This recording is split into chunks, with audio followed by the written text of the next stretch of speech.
G7 정상회담이 이제 5월 말에 열려. 음. 일본에서. 네. 근데 지금 G7 국가들이 이 오염수 방류에 선뜻 동의를 안 해줘. 독일은 명확히 반대요. 환경장관이 와가지고 환경부 장관이 와서 어, 강하게 항의했죠. 반대하고 있어요. 네, 환영한다는 입장에 그러니까 우리는 이게 동의하지 않는다. G7들 그 지지와 동의가 절실해. 근데 지금 상황은 어떻게 돼 있느냐? 자, 오염수가 이제 그 후쿠시마의 대용량 저장 탱크에 가득 차서 지금 터지기 일보 직전이에요. 네. 그런데 이거를 갖다가 방류를 하려면 희석을 시켜야 되는데 이걸 지금 계속 희석하고 있다 이거예요. 그래가지고 어떻게 되냐 하면은 해안에서 1km 떨어진 데다가 방류를 하는 건데 네. 그럼 1km 떨어진 데까지 그 저기 물을 어떻게 싣고 가? 그 음. 많은 물을. 그렇게 돼가지고 어떻게 하는가 하면은 파이프를 묻어. 파이프로. 그 탱크에 있는 물을 파이프로 저 바닷밑을 통해 가지고 네. 해안 1km 밖에다가 방류하는 그 파이프 공사가 지금 진행 중에 있는 거야. 그게 7월이야. 네. 완성되는 즉시 방류야. 이야. 그러면 2달 남았어. 얼마 시간이 없네요. 이러는데 여론이 호의적이지 않아. 왜 음. 호의적이지 않은가? 그것은 일본이 여태까지 IAEA 국제 원자력 기구하고 짬짬이가 돼가지고 투명하지 못하게 처리를 했기 때문에 그런 것이요. 그러니까 IAEA는 뭐 중간 보고서까지는 일본 측의 편을, 그러니까 일본 손을 들어준 모습에서 보여왔는데 그게 국제적으로 신뢰를 못 받고 있다라는 그러니까 말씀이시네요. 그 중간 보고서는 네. 일본의 그 환경 오염 기준치가 매우 보수적으로 설정이 됐고, 그러니까 아주 그 저 엄정하게 기준치를 설정했고, 그다음에 관리가 투명성이 있게 돼서 네. 신뢰가 간다는 거예요. IAEA. 그런데 그 뒤에 몇 줄이 더 있어. 그건 뭐냐면 그런데 요건 전반적으로 그렇단 거고, 네. 삼중수소, 리튬, 네. 크립톤 음. 요런 아주 독성이 강한 그 부분에 대해서 추가 검증이 필요하다고 돼 있어. 요 부분에 대해서. 네.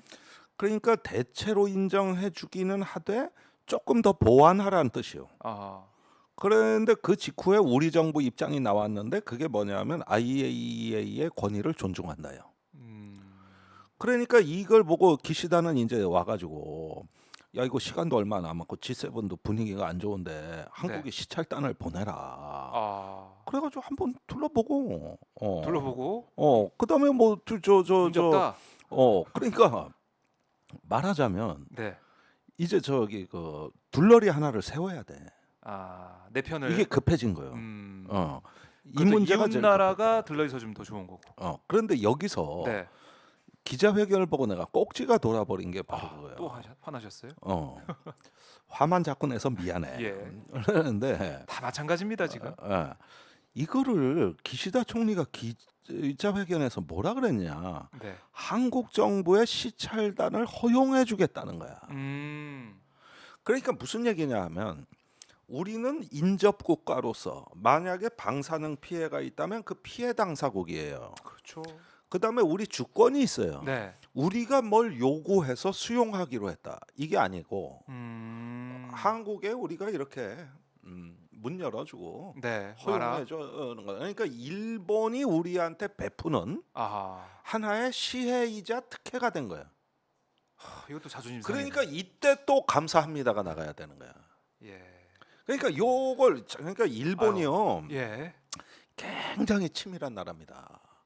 그 외교에서는 그 마침표 하나, 그 쉼표 하나가 갖고도 따지는 나라예요, 일본이. 그런데 무심코 말려가면은 일본한테는 그대로 말려들어. 근데 이거는 말이지, 우리 정부에 처음에 이제 서두는 잘 꺼냈어. 네. 일본 정부가 한국 국민의 생명과 해양의 안전을 위해야 하는 것은 인정하지 않겠다. 그러니까 저 그런 오염수 방류는 내가 인정하지 않겠다. 네. 기시다가 얘기를 하면서 그래서 내가 큰 저 결단을 내린겨. 내가 크게 그 저 결심을 한 거는 니네 보여줄게. 검증이 아닙니다. 조사도 아닙니다. 보여줄게. 그러니까 수학여행 와. 수학여행. 시찰이 수학여행이지. 그게 뭐 시찰단이 뭐 그게. 그렇네요. 가서 보고 오는 거니까 그냥. 그런 거죠. 1박 2일로 갔다 온다고 하는데 음. 이거 좀 어떻게 되겠습니까? 결과가? 뭐 어떻게든 시찰이 뭐 결과 보고. 낼 게 뭐 있어요. 그나마도 가서 딴소리 하는 놈 없애려고 딴소리 하는 놈이 갈까봐 지금 예. 어떻게 하면 정보 말 잘 듣는 전문가 찾고 있겠지. 아. 오늘날 제가 보면은 이 학계가 말이요 예. 아주 오염돼가지고 윤회관 호소인들이 너무 많아. 그래요. 학계. 학계. 어. 아, 교수님 보시기에 그렇군요. 내가 저 이래 보면은 네. 이 과학의 비판 정신이 흔히 중립적이라고 사람들이 착각하는데 그 과학은 중립적이지 않습니다. 과학이요. 과학하면 객관적이라는 인식이 있는데. 그 객관성이란 함정에 자주 빠지는데 우리가 과학도 그 어떤 사실이 선택적으로 배열되면은 주관이 되는 것입니다. 그러니까 내가 이 얘기를 좀 해야 되겠는데 네. 그 2005년부터 그 세계 과학계가 위기의 재앙의 시간에 접어들었어요. 2005년부터요. 이걸 갖다가 뭐라고 부르냐면은 재현의 위기라 그래. 재현의 위기. 재현. 무슨 뜻이냐? 과학이라는 건 말이야. 내가 실험실에서 어떤 조건을 부여해 가지고 실험을 해서 데이터를 얻는 거란 말이야. 네. 그런 데이터 결과를 논문으로 작성해 가지고 네이처지 같은 과학 학술지에 등재하는 게 학자들의 일반적 학술 활동이야. 그렇죠. 그런데 과학에서 실험과 데이터는 말이죠. 네. 내가 이런 어떤 걸 논문으로 입증을 했으면 내가 아닌 다른 사람도 똑같은 실험 조건을 만들어서 같은 데이터를 낼 수 있어야 돼. 그럼요. 그게 바로 검증된 이론이라는 네. 거예요. 이걸 재현 가능성이라 그러는 거예요. 아. 재현 가능성. 자, 내가 여기서 물을 끓였어. 봐, 온도계가 100도가 올라가니까 물이 끓잖아. 그래서 물은 100도에서 끓는 거야. 네. 너도 해봐. 그러니까 알았어. 내가 한번 해보지. 이래가지고 해보니까 진짜 100도에서 물이 끓네. 네 이론이 맞구나. 네 이론이 권위가 있구나. 그렇게 해보니까. 이렇게 다른 저기 제3자가 재현 가능성을 열어주는 거를 실험과 검증이라고 하는 것이요. 네. 그래서 과학의 품격은 재현 가능성이에요. 그런데 네이처지에 실린 논문의 70%가 재현이 안 되는 실험입니다. 야, 그 뭔가요? 그러니까 무슨 의미가 뜻이냐? 없는 거 아니에요? 세계적인 권위적 학술지에 네. 나와 있는 이 실험 조건을 우선 만들기가 어렵다든가 또는 그 실험 조건이 정말 순수했고 외부에 다른 변수가 있는지 없는지를 검증해 봤는가 이런 데서 흠결 사항이 생겨가지고 네. 다른 제3자가 그 논문을 보고 똑같이 실험해 보니까 재현이 안 되는 거예요. 즉 논문의 70%가 가짜예요. 야. 그런데 네이처지는 네.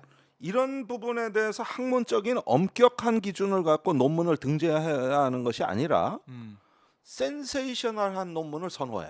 아, 그동안 안 나왔던 거. 그래서 시그니피컨트 깜짝 놀랐네. 매우 중요한 발견인 것을 선호하기 때문에 그러다 보니까 의외로 저기 재현이 안 되는 논문도 실어준단 말이야. 아. 그래서 이 네이처지의 논문을 이제 일군의 양심적 과학자들이 네. 검증을 해본 결과 재현이 안 되는 게 70%다. 그래가지고 과학계가 발칵 뒤집혀. 그럴만하네. 이걸 재현의 위기라고 하는 것입니다. 이해가 가시죠? 네. 그랬는데 이게 과학이라는 것은 어떤 전문가가 이렇게 검증을 하고 논문을 써 실험 데이터를 냈다고 하는 게 중요한 게 아니라 그 데이터를 다른 사람이 검증할 때 네. 그것을 우리가 과학적이라고 얘기를 하는 겁니다. 그런데 이 과학자들의 오만과 거기에 이제 관료적 또 어떤 그 자본의 이익이 개입됐을 때는 어떻게 되냐 하면은 우리는 최고의 전문가를 동원해서 이런 엄정한 방식으로 데이터를 산출해서 스스로 검증했다고 밝히는 거예요. 아. 이걸 과학이라고 하는 거지. 그런데 사실은 이 과학은 사이비 과학이야. 모든 과학은 그 데이터를 누구나 검증할 수 있게 반복 재현할 수 있는 길을 터졌을 때 그때 과학이라고 얘기하는 거야. 그러지 않으면 과학을 빙자한 사이비 과학, 주술이 되는 거고 믿음이 되는 건데 지금 일본이 이야기하는 과학은 사이비요. 일본이 얘기하는 과학은 사이비요. 그러면 한국에 시찰단이 간다는 것은 그 사이비 과학의 액세서리란 말이야. 그걸 갖고 앞으로 일본이 뭐 별하별 논문, 데이터, 네. 백서 다 발간하겠지. 그렇게 그러나 그게 바로 과학의 재앙이라는 거를 우리 많은 양심적인 과학자들이나 지성들이 지금 경고하고 나선 겁니다. 그런 것들이 이제 현대성의 위기라고도 해. 네. 그리고 이런 것들을 갖고 일찍이 철학으로 승화시킨 사람이 그 이전에 선구자가 누구냐 하면은 1986년에 그 위험 사회라는 책을 쓴 독일 학자 울리히 백이야. 이분이 최근에 돌아가셨어. 네. 그 사람이 근대성의 위기라고 한 거야. 근대성의 위기. 그러면서 과학을 대하는 우리의 눈을 열어준 거지. 그러나 현대로 올수록 점점 더 타락을 해버린 거야. 그러니까 이 오염수를 바라보는 시각은 뭐냐면은 네. 이것이 과학이 되려면은 우리가 일본 정부와 똑같은 데이터를 낼 수 있는 실험 조건을 보장한다는 뜻이 되는 거야. 그럴 때 투명하다고 표현해. 네. 국제사회는. 그런 적 있어? 없죠. 없잖아. 네. 응. 이 자료를 뭐 우리 정부가 2년 동안 그리고 4번 받았다 이런 얘기도 과학적인 있는데도, 사건의 시찰이라는 말이 웬 말이야? 이렇게 과학을 모독하는 이런 퍼포먼스가 어디 있냐고. 검증을 해야지. 이건 정치적 행위인 겁니다. 정치적 좋네요. 행위. 예. 이걸 이 시찰단을 통해서 우리가 과학적으로 검증할 수 있는 방법도 없는 것이고 그 시찰 결과를 우리 국민들이 과연 믿을 것이냐 여기에도 의문부가 찍혀 있는 것이고 그럼 결국 오염수 방류하기 위해서 일본이 급하지. 어떤 이 장치를 하나 마련한 셈이다. 그걸로 이제 끝나는 거다 이렇게 볼 수 있겠네요. 이거 이제 예. 그런 부분이 이제 저 있는데 윤 대통령 보니까 뭐 말만 하면 그냥 아리가도 고자이마스, 아리가도 고자이마스.